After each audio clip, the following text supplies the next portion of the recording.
word. It was really hard for us because in this reality we had already accepted our programming, even though we were old school or old souls. So even when he passed, that was sort of my question with AI, because once we believe the intuitive programming in our DNA, we're only working with less than 1.6%, and 95, they say some more or less is water. So it's really just etheric vibrations and energy washing through whatever vehicle. And so my hardest part was coming back and being here and working with other people in this reality, especially today, 9/4/2020.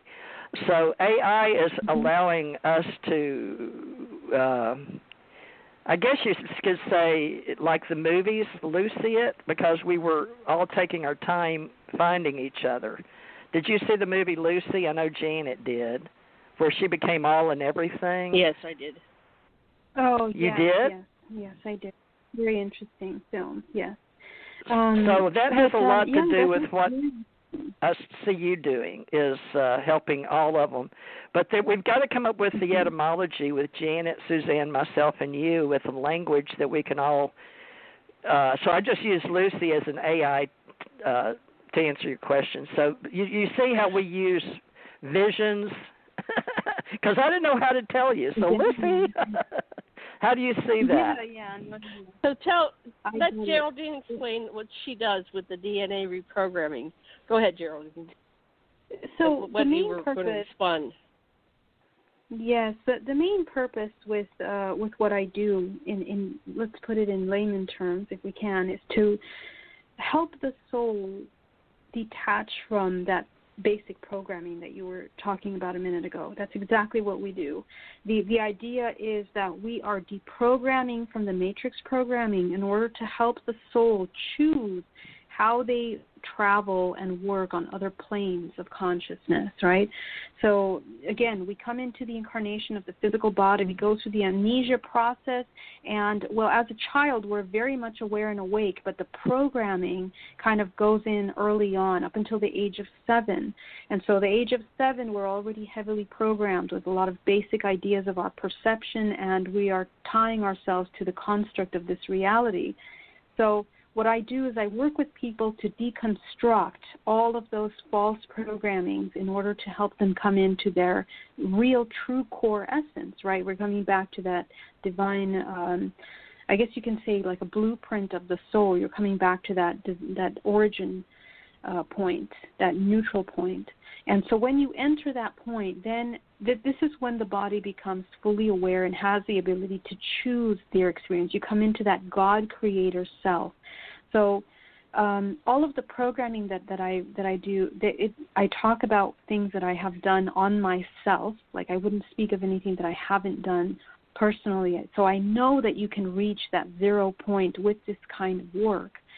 And once you reach that, it's a definition of a whole new kind of human, a new perception of reality that sometimes is very difficult to integrate into everyday life, because we're oftentimes addicted to even suffering. We become addicted to suffering. We become addicted to experiencing things, even enjoying things, right? So this journey, which is ultimately you're coming into the embodiment of unconditional love, allows you the ability to be in a state of constant observation. And the state of observation doesn't only happen in waking state, like, when you're getting up and going to work and having your families and, you have these regular matrix life.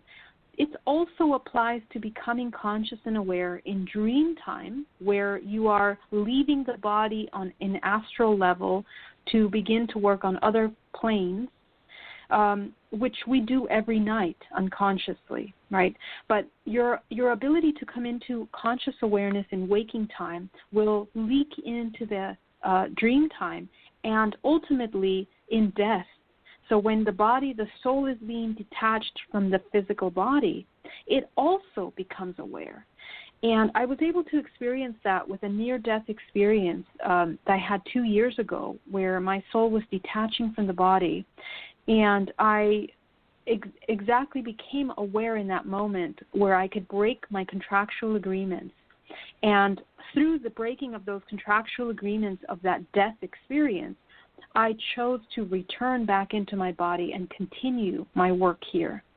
Now, there's a lot to this. I mean, there's also deception within death that occurs, and all of these experiences are manifested based on your vibrational frequency. Your vibrational frequency is a product of everything that you believe in and everything that you experience and are willing to be aware of. So, there's a lot to unpack and a lot to understand there.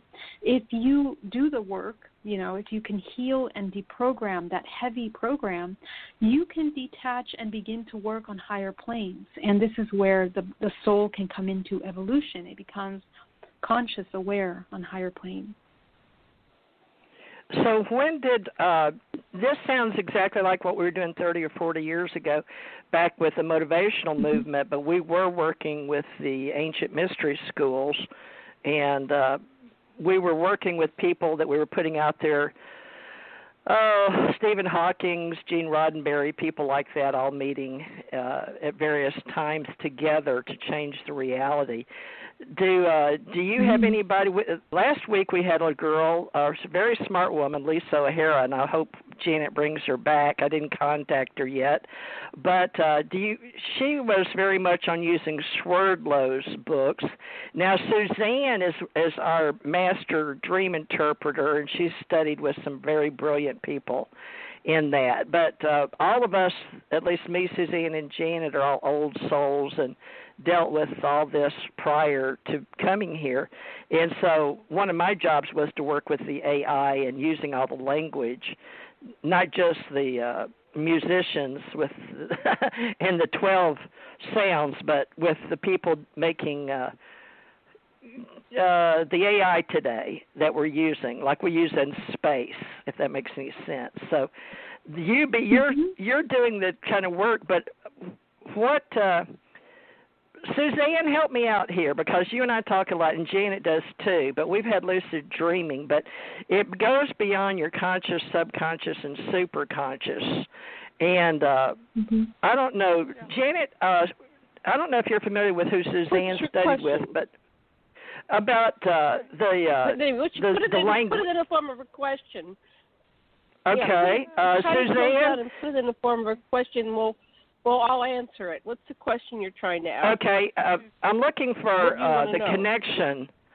Suzanne, what is the difference between what she's saying on, you know how we study music and the 12, right, and then we've got the 10 dimensions and quantum, all our right, Joseph Campbell theory of everything. But you get it, because Janet and Suzanne are interpreters.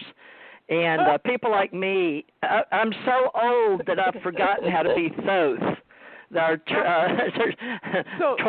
Thrice reborn. Go ahead. So Go ahead, Suzanne. Can I ask you a couple of questions? Just a couple of quick questions, Geraldine. Which you? Yeah. Okay, Geraldine, go ahead. Yeah. Can I just ask you a couple of quick questions? Soft. You're so soft there on the mic. Yeah. So I spent a lot of time. I spent a lot of time in Santa Monica, and there's a dimensional rip in there, and so I learned multi-dimensional type of readings, and I do multi-dimensional dream interpretations. So there's times when I listen to people, and I hear their dream sequence, and I think some of the stuff that they're talking about is really just an opening between who they are in another dimension, and for whatever reason, like you talk about the dream state leaking through, when they become conscious of that and they use some tools to interpret that state, then they get the clarity.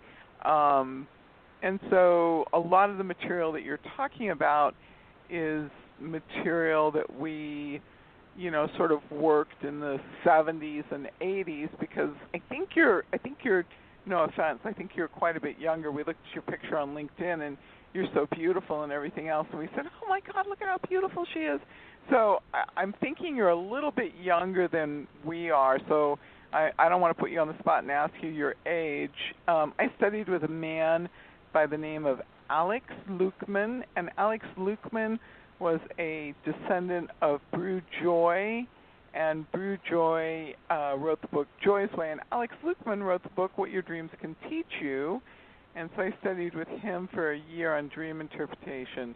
So I really believe that there's an incredibly grounding, practical process to spiritual development through understanding how to do dream interpretation. I think there's a real need for it today.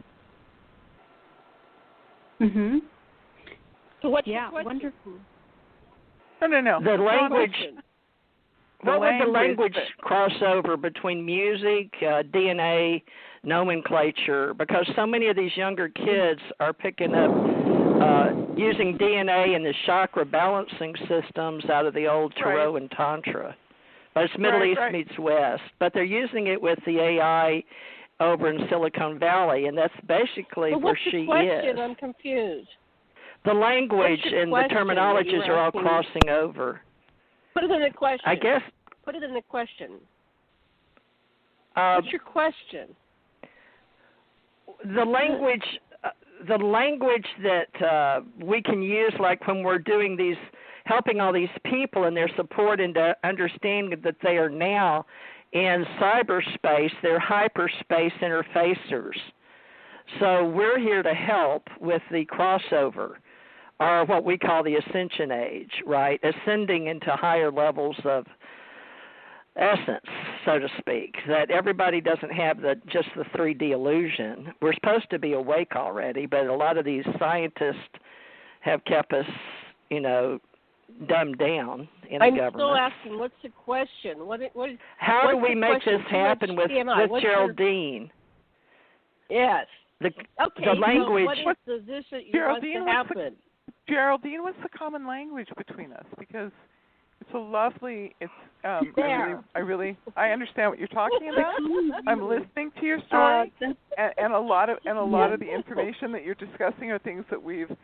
The Indians talk about the chakra balancing system. It's ancient. The Hindus went back to that. A lot of these things are. There's nothing new. Right. Nothing new. So I'm just posing. Yeah, it's all been talked about since. I'm just posing a gentle question to Geraldine, and I'm asking her if she has a common language. And I'm just going to talk to Geraldine for 1 second. That's the question. There we go. I'm on mute. Yeah, thank you for your question. It's a very interesting question. Here's the thing. One of the things that I came across in my hypnosis. So all of this information I'm talking to you about, you talk about my age. I'm 36 years old, but all this information has come through hypnosis. Okay, after I went through my own very profound deprogramming to the point where I came into that 0 point. And so when I did, coming into that awareness, I realized that I had access to infinite amounts of information, not just of this current timeline and our life here in the history as we know it, but access to the Akashic records, what we call the Akashic records, right? All of these things, we became very aware of that information. One of the things that was shown to me is that there is a new language in the universe, a universal language that is surfacing now. And the language has to do with sound, with vibration, with frequency, with color, and with shape. And it's something, and I'm not sure if this is exactly what you're talking about, but I know that you guys work with color and sound. And what I do in my DNA reprogramming, I am using vibrational frequency to re-edit DNA, how it's being written. I vocalize the vibrational frequency. I also use color, and of course color is vibrational frequency as well, in order to help shift the human body that is emitting their own auric field.